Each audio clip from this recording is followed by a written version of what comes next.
अभय जी wastage का data, किसको कितने वैक्सीन मिले इसका डेटा, कौन कितने वैक्सीन लगा रहा है इसका डेटा, कितनी टेस्टिंग कर रहा है इसका डेटा, सारे डेटा पब्लिक डोमेन में हैं और लोग उसको 2-3 दिन से सुन भी रहे हैं। राहुल गांधी ने आज जब ट्वीट किया और इस बात को लेकर सवाल उठाया कि भाई विदेशों को वैक्सीन क्यों दी जा रही है, उसके साथ साथ उन्होंने नीचे एक बात और लिखी है कि यह लड़ाई केंद्र और राज्यों को मिलकर लड़नी होगी। आप लोग उस बात को छोड़ क्यों देते हैं, केवल ऊपर वाली बात क्यों पकड़ते हैं? मिलकर लड़िए ना, फिर आपस में क्यों लड़ना दिखाते हैं?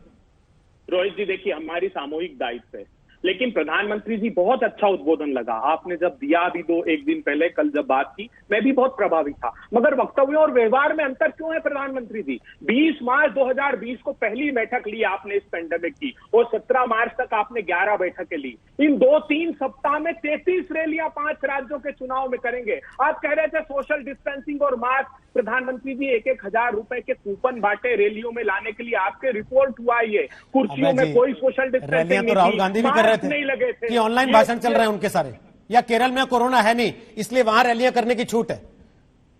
देखिए एक निर्णय हो जाता, एक सारा ये तो एक निर्णय हो जाता कि नहीं करनी है तो आप ही कहते कि हमसे डरते हैं इसलिए हमको करने नहीं दे रहे। रोहित जी आप जानते हैं रैली की और प्रचार की पिपासा किसको है सबसे ज्यादा, ये समूचा देश जानता है। इस भयावहता के बाद अब मैं ये मत बोलिए कि राहुल गांधी केरल जा रहे हैं तो वो भागवत कथा करने जाते हैं, इस तरह से मत दिखाइए। क्या करे बताइए ना, राजनीति के हमाम में आप उतने ही नंगे हैं सर जितना दूसरे को नंगा दिखाना चाहते हैं। इसलिए अभय जी मुझे गुस्सा तब आता है अभय जी जब आपके रोड शो में, नेताओं की रैलियों में ना सोशल डिस्टेंसिंग होती है ना मास्क होता है, लेकिन कार में बैठे अकेले आदमी को कोट मास्क लगाने के लिए कहता है तो आपके मुंह से बोल नहीं फूटता। वहां आप लोग नहीं बोलते, यहां एक दूसरे को आप नीचे दिखाने तुले रहते हैं। और ये मेरा केवल आपके ऊपर नहीं, ये सुधांशु जी के ऊपर भी उतना ही बराबर आरोप। देखिए मैं दुखी और द्रवित कैसे हूं, आप एक उदाहरण देखिए, आखिरी छोटा सा एक, आप बोलिए छोटा सा, फिर सुधांशु। मध्य प्रदेश में आप जानते हैं शुक्रवार से लेकर रविवार तक 3 दिन लॉकडाउन किया, आज शाम 6 बजे जी। क्या ऑर्डर निकाला? सभी जिलों में दमोह को छोड़कर, क्योंकि दमोह में चुनाव है। अरे माफ कीजिए साहब, छोड़िए चुनाव को, लोग त्राइमा में एक सेंटर पर 25-25 लाशें हैं, सरकारें बता नहीं रही है, किसी भी राज्य की सरकार हो। मैं ये आग्रह करता हूं, आप ये चाहते हैं 5 राज्यों के चुनाव रद्द कर दिए जाए? आप ये चाहते हैं 5 राज्यों के चुनाव रद्द हो जाए? देखिए माइक्रो लेवल पर आप प्रचार की अनुमति ये इलेक्शन कमिशन आप वहां जयपुर में रिजॉर्ट में ले जाकर रख रहे हैं असम से अपने विधायक उम्मीदवारों को, और मुझे ये बता रहे हैं कि साहब हम नहीं चाहते भीड़ भड़का हो। उनको रिजॉर्ट में रख रहे हैं ले जाकर, वो कोरोना से बचाने के लिए ले जा रहे हैं या बीजेपी से बचाने के लिए ले जा रहे हैं कि खरीद ना ले?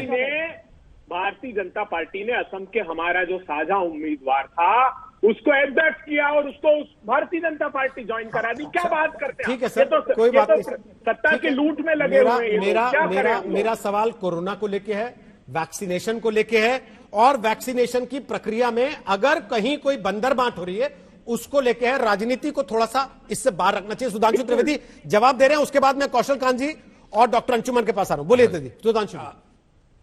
देखिए मैं कहना चाहता हूं कि चुनाव की प्रक्रिया कैसे होगी ये चुनाव आयोग तय करता है। या तो यह तय हो जाता है कि रैलियां नहीं होंगी, या फिर चुनाव आयोग ने कहा था रैलियां होंगी तो सारी पार्टियां मिलकर तय कर लेती। परंतु मैं एक बात पूछना चाहता हूं, चुनाव में सभा और चुनाव में रैली तो चुनाव की मजबूरी है भाई जी। ये दिल्ली के बॉर्डर पर 5 महीने से बैठे हुए लोग, ये तो चुनाव नहीं चल रहा है, और किसके लिए बैठे हैं?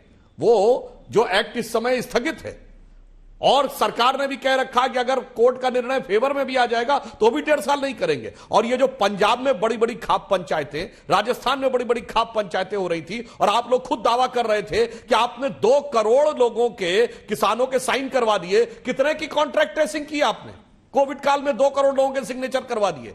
ये तो चुनाव की मजबूरी नहीं थी ना, और ये तो उस चीज की मजबूरी नहीं थी। तो वहां तो एक शब्द किसी के मुंह से मैंने कभी नहीं सुना कि लाल किले की वो भीड़ जो धक्कम धुक्का करती हुई दिखाई पड़ रही थी कि भाई ये कोविड प्रोटोकॉल को ध्वस्त किया जा रहा है, वहां तो हर जगह आलोचना। इसलिए मैं कह रहा हूं कि कोरोना के साथ लड़ाई गंभीरता से न होकर जिस प्रकार की राजनीतिक विद्वेष का इसको आधार बनाया जा रहा है। मैं एक छोटी सी बात कह दूं, आपने कहा कि आप लड़ाई में इतने सीरियस है और आप चुनावी राज्यों को बीच में ले आए, तो मैं आपसे पूछूं कि ये बंगाल में फुरफुरा शरीफ के गद्दी नशी के साथ गठबंधन कोरोना से लड़ाई के लिए है, या बदरुद्दीन अजमल के साथ आप जो गठबंधन किया असम में, ये कोरोना से लड़ाई के लिए है, या केरल में मुस्लिम लीग से कोरोना से लड़ाई के लिए? सर इसलिए मैं कहना चाहता हूं, जब आप राजनीति इसमें लाने का प्रयास करते मेरा हैं केवल आप तो राजनीति देखिए, अलग देखिए, रखिए और सुधांशु जी, कोविड के साथ लड़ाई अभय वाले जी, एक विषय सेकंड को रुकिए। चुनाव के साथ अभय जी, जोड़ने का रुकिए, जो प्लीज। प्रयास मत करिए। सभी लोग अभय जी, डॉक्टर साहब ने एक बात और कही थी, आपने सुनी नहीं शायद, आपका कनेक्शन हम दुरुस्त कर रहे थे तब। डॉक्टर साहब ने कहा था ये कोरोना का वायरस बड़ा सेक्युलर वायरस है, ये किसी को भी पकड़ लेगा, इसलिए अभी हिंदू मुसलमान में मत उलझिए। दिल्ली का इस वक्त बड़ा फैसला आ गया है। दिल्ली की सरकार ने ऐलान किया है कि दिल्ली के सभी निजी और सरकारी स्कूल अगले आदेश तक बंद रहेंगे। कोरोना के बढ़ते मामलों को देखने के बाद दिल्ली की सरकार ने यह फैसला किया है कि दिल्ली के सभी निजी और सरकारी स्कूल अगले आदेश तक बंद रहेंगे। इस वक्त जो झगड़ा चल रहा है वो वैक्सीन की उपलब्धता को लेकर चल रहा है कि वैक्सीन है या वैक्सीन नहीं है, वैक्सीन राज्यों को मिलेगी या वैक्सीन नहीं मिलेगी। ये राजनीतिक पार्टियों की, सरकारों की लड़ाई है, लेकिन आम आदमी के मन में जो सवाल आ रहा है वो वैक्सीन की विश्वसनीयता को लेकर आ रहा है। वो पूछ रहा है कि डॉक्टर्स को, हेल्थ के फ्रंटलाइन फाइटर्स को जब पहले दौर से वैक्सीनेशन हो गया तो एक के बाद एक लगातार डॉक्टर अगर कोरोना पॉजिटिव आ रहे हैं तो हम वैक्सीन लगवा के भी कहां जाएंगे।